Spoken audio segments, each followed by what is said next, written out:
What's up, everybody? This is your boy Ryan with Clutch Sports Talk. Welcome into another episode. I got a few topics today I want to talk to you guys about. It's Wednesday, so happy hump day to you guys. I want to discuss a little bit about Doc Rivers and him stepping away from the Los Angeles Clippers and his legacy. I want to talk about my top three quarterbacks right now going into week 4 of the NFL season. I want to also dive in a little bit about the COVID scare going on right now, especially between the Tennessee Titans and the Minnesota Vikings. And I want to go ahead and discuss to you guys about the Lakers Heat finals matchup. It's going to be a good one. And lastly, I want to talk about Deion Sanders, aka Primetime. So sit back and relax and enjoy the show. Clutch Sports Talk. Let's go.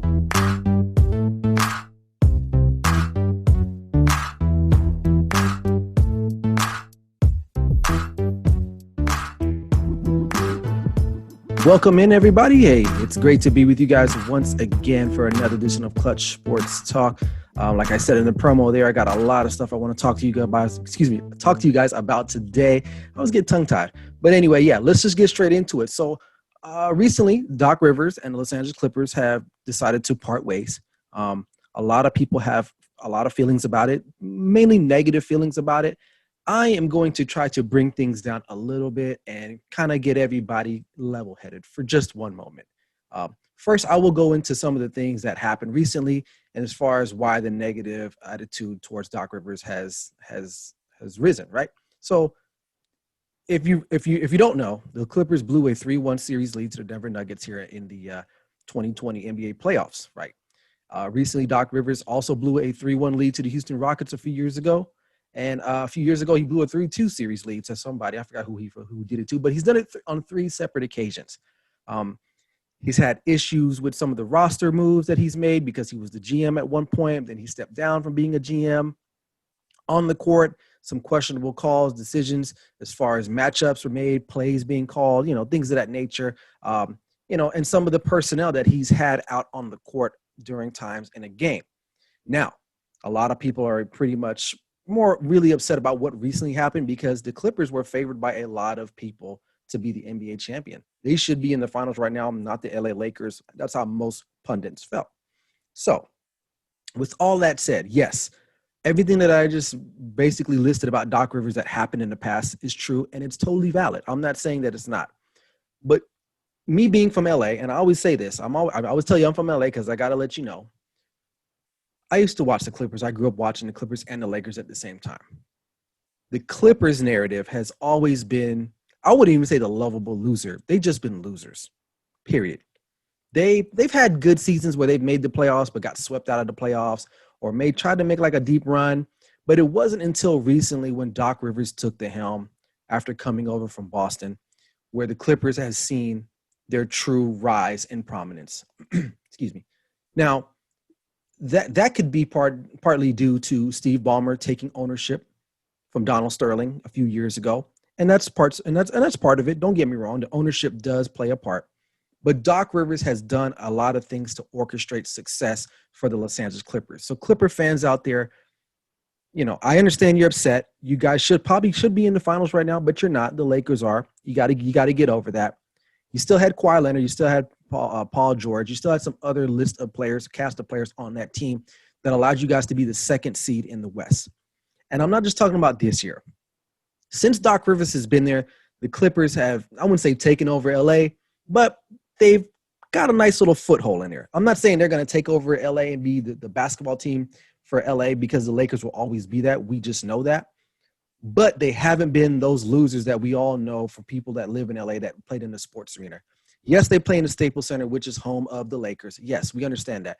Yes, they play in front of 16 banners. Well, they covered that up, but prior to that, 16 banners would be hung up during their home games. But Doc Rivers has brought us Lob City. He put together a team with, Chris Paul, DeAndre Jordan, and Blake Griffin, and they're very entertaining. It was very exciting. A lot of people were like, Lob City, And then he was able to orchestrate another team here after you think about you lost Chris Paul, you've lost DeAndre Jordan, you've lost Blake Griffin. And what do? You go out and get Kawhi Leonard and you get Paul George. Now, Paul George is a separate issue, and I'll get to that here in just a second. But he was able to resurrect these teams on 2 separate occasions. So the man does deserve a little bit of your respect, Clipper fans. let's be real. You guys haven't won a championship. So you can't really be too mad at the dude because really he gave you a reason to be a Clipper fan again if you were an underground Clipper fan. So I'll just leave it at that. But his lasting legacy is that he did go ahead and resurrect your franchise. So put some respect on the man's name and just keep it moving. Now he'll get a job somewhere else and he'll probably do a decent job there as well too. But for Clipper fans, yes, I get it. Everything that you were thinking or what you're saying on Facebook, Instagram, wherever, it's all valid. I'm not tripping. It's all valid. Believe me, I get it. But the man did do something for that organization that no coach has ever done for that organization. So I'll leave it at that. And Paul George, now I've heard people say they need to trade him. Well, what are you going to get for him, really? You guys are still the second best team in the West. And if not, maybe for COVID, maybe you had a chance. But you got guys going to strip clubs, not focused. Paul George really wasn't a leader. Kawhi Leonard is a silent leader. See, a lot of people think that, his play on the court should just be able to help them win. No, you have to have someone in the locker room that will take accountability and drive a team towards a championship. Kawhi Leonard is not that player. He's just not that player. And he was fortunate to be on other teams that had that type of leadership. When he was in San Antonio, he had Tim Duncan, you had Greg Popovich, you had Tony Parker, you had all these other veteran leadership guys, Manu Ginobili. He goes to Toronto. I mean, I'm not a Kyle Lowry fan, but he's a vocal type of leader. And Kawhi was just able to kind of just fall back, be quiet, let his game speak for himself. But now in LA, he is the guy. And apparently the chemistry between him, Paul George with the rest of the team just wasn't there. And, chemistry played a big part into why that they ended up losing that series. So, yes, coaching has something to do with it. I understand that. But the players need to take accountability for that as well. And as a GM or as an owner, you can't fire every player. So you got to fire the coach. So, Doc Rivers, man, hey, I salute you, bro. You at least brought the Clippers back to some type of an existence. Really, how many times have you ever heard say the Clippers and finals or championship contenders? Ask some people in LA. They've probably never heard that before. So he did do something, but what do I know? I just got a podcast anyway. So moving on to the NFL. For those of you who just recently watched the Monday night game between the Kansas City Chiefs and Baltimore Ravens, it was a performance put on by your boy, Patrick Mahomes. Congrats to him on getting engaged. Congrats to him on the new kid on the way. But, man, he was basically just being a fool out there against the Ravens. He dominated that game. And this leads me into my next topic. For me, there's a lot of good quarterback play in the NFL, period. I mean, you got guys from Kyler Murray, Tom Brady, Cam Newton's playing solid. But there are three guys to me right now that are playing on just out of this world. I mean, they're playing so amazingly that you cannot not see this. You're watching these games, you see it. I mean, in no particular order, but Patrick Mahomes, Russell Wilson, and Aaron Rodgers. And I'm not going to put them in order because I feel like they all have different things that they kind of bring to the table. When you watch Russell Wilson, he really basically is that whole team. He had to basically outscore the Cowboys who basically tried to give away that game, which they ended up doing. Sadly enough for me, because I'm a Cowboys fan, as you can see in the back. But his ability to move and orchestrate, his patience, his poise in the pocket, I think he probably throws one of the best deep balls in the NFL today, which is arguably, I get it. But right now he's one of the front runners, if not the front runner for the MVP award. And I talked about that last week in my last podcast. The other guy I want to talk about, Aaron Rodgers, what he was able to do to the Saints on Sunday night with no Devontae Adams. He's throwing to 15-year veterans in Mercedes Lewis, completing passes on the run to undrafted free agent guys. I mean, guys that were working at Costco one weekend and now they're in the NFL. He had it going. Whatever stuff that he's drinking, I need some of that because the dude was balling out of control. He's letting the Green Bay organization know, like, really, you guys took a quarterback? Like, I'm still good. And I'm telling you right now that he's going to let them know when it's time for contract again, whether he's going to stay or leave, because right now he's got all the leverage. He's got everything. And he's making Matt LaFleur look like a good coach. I'm not saying Matt LaFleur is not a good coach, but right now it looks like they're in sync, but Aaron Rodgers is balling out of control right now. And lastly, I just touched base about Patrick Mahomes. what he was able to do against Lamar Jackson. And I said this, yesterday in my Instagram live, that Lamar Jackson, guys like him, Deshaun Watson, a lot of people want to put them, in this like elite top tier level. They're not ready for that. They don't possess those types of skills, those other three guys that I just listed. They just don't. And I'm not saying they're not talented, but they're not those three guys. They're just not. And Lamar Jackson showed that the other night, where he was not even close to being prepared for that game on Monday night. He was totally outclassed again by Patrick Mahomes. They were trailing. He had like 90-something yards by the fourth quarter passing. And, this is the current reigning MVP. Like I said, I'm not saying he's garbage. I'm not saying he's trash. He does need help from his teammates. He didn't get that.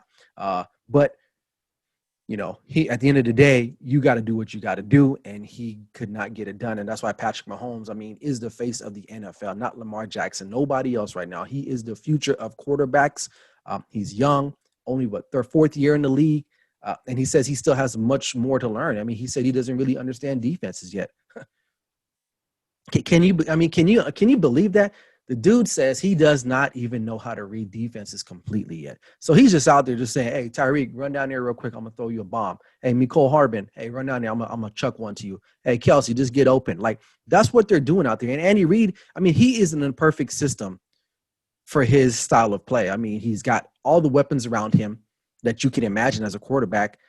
They kind of run the ball, but they don't need to run the ball when you got a guy that can throw 70-yard bombs and accurately. Who needs that? But his ability to make plays happen, you don't think of him as a runner, but he can run. He's definitely got some movability. He can move within the pocket. He's got great poise. He's a good leader too, from what I understand. I see, clips of him talking on the sideline. And that's what you need in your quarterback. That's exactly what you need in your quarterback. And I feel like those three guys are the guys. Now, if I had to pick right now, MVP wise, man, it's tough, man, because Russell Wilson, to me, I feel like, I don't know, man. I don't know. Maybe come back next week, see what they do. But I feel like they're all on the same level. Last week, I felt Russell Wilson was the front runner, but then Aaron Rodgers came out and balled, too, without his best receiver. Like, he's the only one playing with just nobody's out. I'm not saying nobody's, but he's not playing with any particular star. At least Patrick Mahomes can throw to Tyreek Hill or Kelsey. He's got Mecole Hardman. At least Russell Wilson has DK Metcalf, who's emerged, Tyler Lockett. So he's got guys they can throw to, but Aaron Rodgers throwing to Mercedes Lewis. Mercedes Lewis has been in the league 15 years. There's only 3 players left from his draft class. Yeah, think about that. Only 3 players. So I don't know, but those are my 3 guys. So, let me know what you guys think in the comments below, or hit me up on Instagram at clutch.sports.talk. Let me know, man. I need the feedback. Get at me. Let me know. So, anyways, staying with the NFL, recently today the NFL came out and said they're going to postpone the games between the Tennessee Titans and the Pittsburgh Steelers because of the several positive tests for Coivd19 within the Tennessee Titans organization.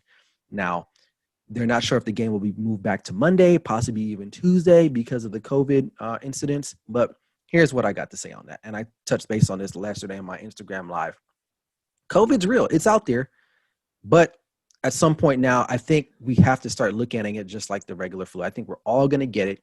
It was inevitable. It's actually shocking to me that nobody in the NBA has contracted it, at least that we know of, and they haven't reported. Who knows? Maybe LeBron had it and they're keeping it under wraps. We don't know, because we know that if a player like that were able to contract it, it would basically determine a series. Right now, if they came out and said he had it, or Jimmy Butler or AD, any one of these guys, even Tyler Hero, right, because he's hot, that would affect that series dramatically. And I'll talk about that here shortly. But staying with the Titans deal right now, they're not even allowed to go into their facility. Same thing with the Vikings.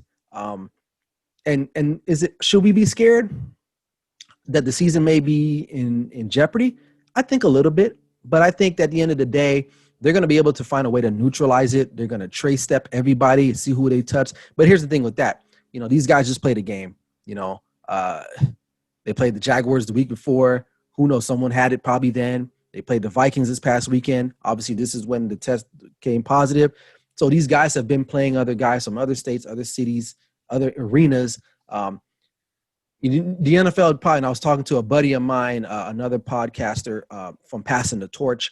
You guys can follow them too. They're pretty dope. But he was on his live and he was saying that the NFL should have had, been more prepared. And, in retrospect, they probably should have. I mean, they do have the resources. They got the money. My question to him was, is it feasible to house at least 53 players, not to mention supporting staff, all that other stuff for a football team? It's different for basketball and hockey, baseball.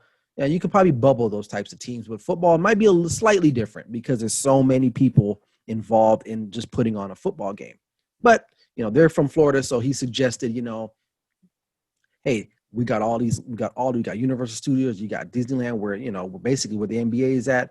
You got all these places, which I don't even argue with that. I think that probably would have been a great idea, but they chose not to do that route, go that route, excuse me. They chose to just say, you know what, no fans for some stadiums. And that's another thing. Like, some teams can have fans. Some teams are like, no, we're not having fans. So it is what it is. But will the season be in jeopardy? I don't think so. I think at the end of the day, they will continue the rest of the season unless there's some type of large outbreak. And let's just be honest, despite the numbers that you read in the newspapers or online or wherever. But I mean, I'm not saying that no one has not been affected by COVID, but majority of people that you talk to, maybe within your circle, have not been affected. And correct me if I'm wrong, but I'm just speaking off of my own experience.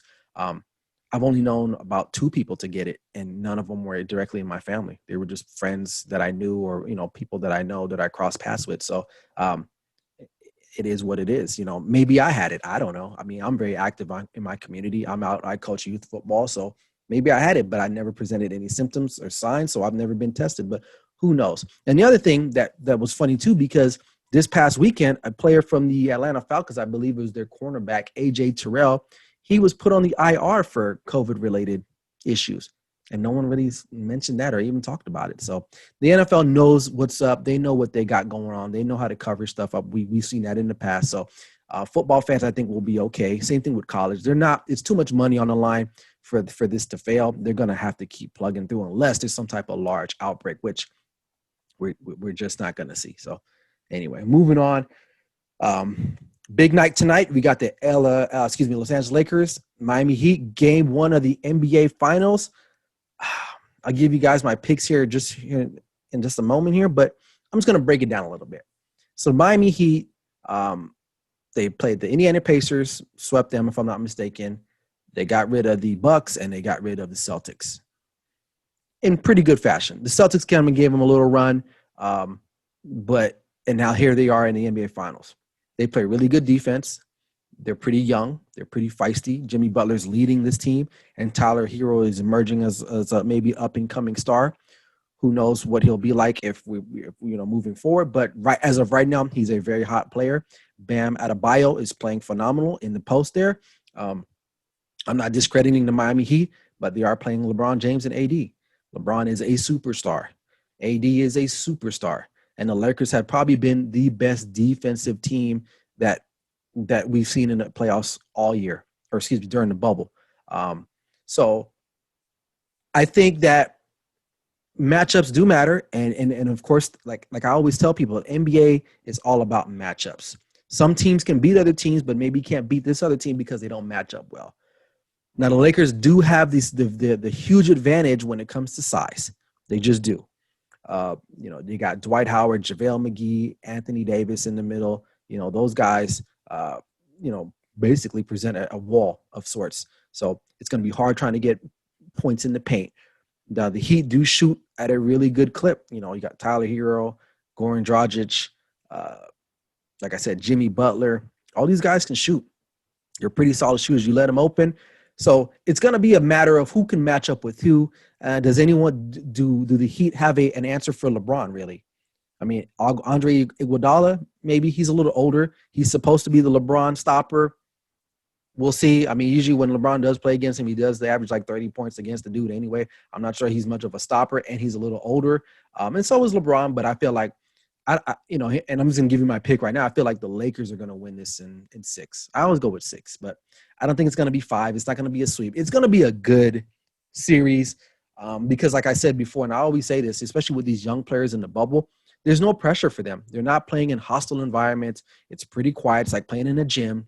So they're free, So if this was game 1 in the Staples Center, Lakers take game one easily because I feel like maybe Tyler Hero, these younger players, Duncan Robinson, maybe they're scared of the moment, game one, game two, maybe, maybe the moment's too big for them. But because they're in the bubble, they're used to playing in that now. It's like an open gym, like LA Fitness or 24-hour fitness, wherever gym you go to have a basketball court. It's pretty much the same concept.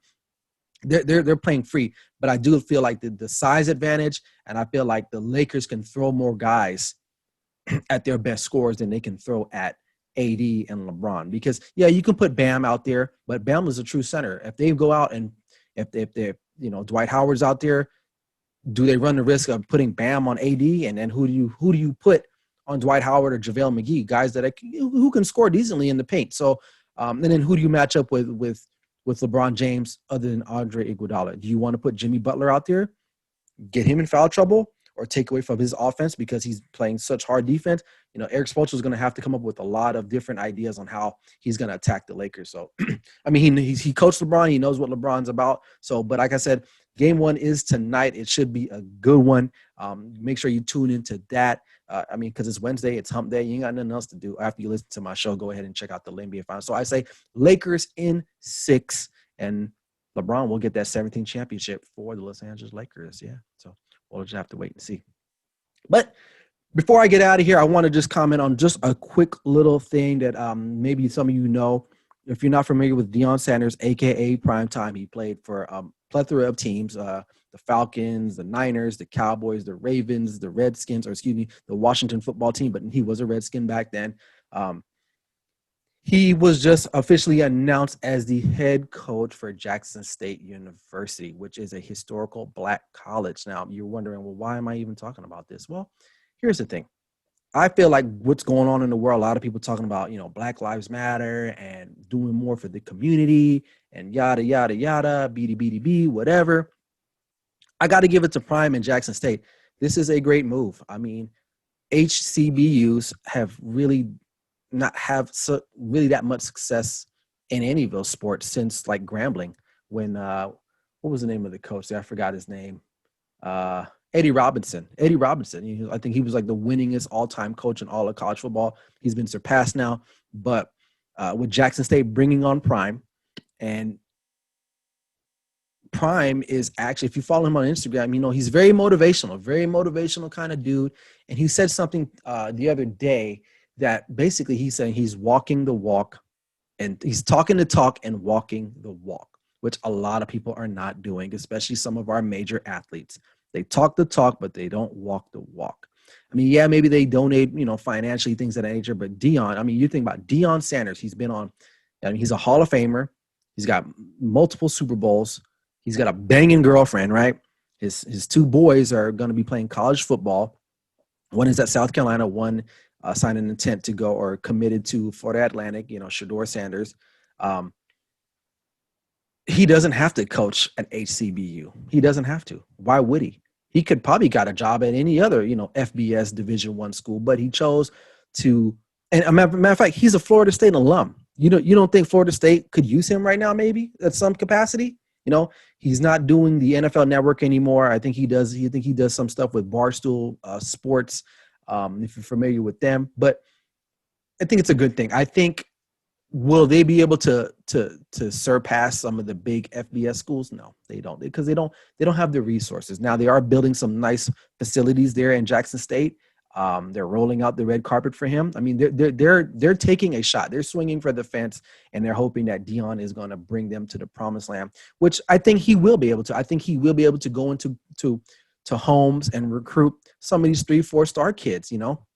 Hell, he might get lucky and sign his son, even though his son is committed to FAU. Who knows? Maybe he might get his son Shedeur to come and play for him. Who knows? You never know. But as far as the Black colleges are concerned, this is a very, very good thing. It's going to bring a lot of notoriety to not just Jackson State, but to all the other, Black colleges out there in the SWAC and the MEAC and those, other conferences like that, because now you're going to want to tune in and see who Jackson State's playing. I know, I'm kind of excited to see them play now. Too bad they're not playing until next season. Maybe they're going to shoot for spring. I don't know, but I don't know, man. I'm kind of pumped for it. I'm really kind of pumped, but it's a good thing that Deion's doing that. Like I told my cousin, I was talking to him the other day, or actually today, I just hope that the prime time persona does not overshadow the actual Jackson State program. But I think if he finds that nice balance in between the two, it should be a nice fit. And I mean, not to mention his coaching staff. I mean, he's got other Hall of Famers on there, like Terrell Owens is the wide receivers coach, so maybe it'll work, maybe it might not work, but it definitely opened a lot of eyes and brought attention to Jackson State. Because how many of you have really heard of Jackson State? You haven't. You're probably going to Google it right now after you listen to my podcast, and please do so. But that's all I got for today, man. Everybody, I hope you guys are staying safe, enjoying football, watch the NBA finals, man. Everybody, it's all good. That presidential election debate was ridiculous. But hey, man, like I said, man, just do you. That's all you can do at the end of the day. Just do you. But anyway, I'm out of here. That's my time. This is Clutch Sports Talk with Ryan Flowers. Never settle till the work is done. Let's go.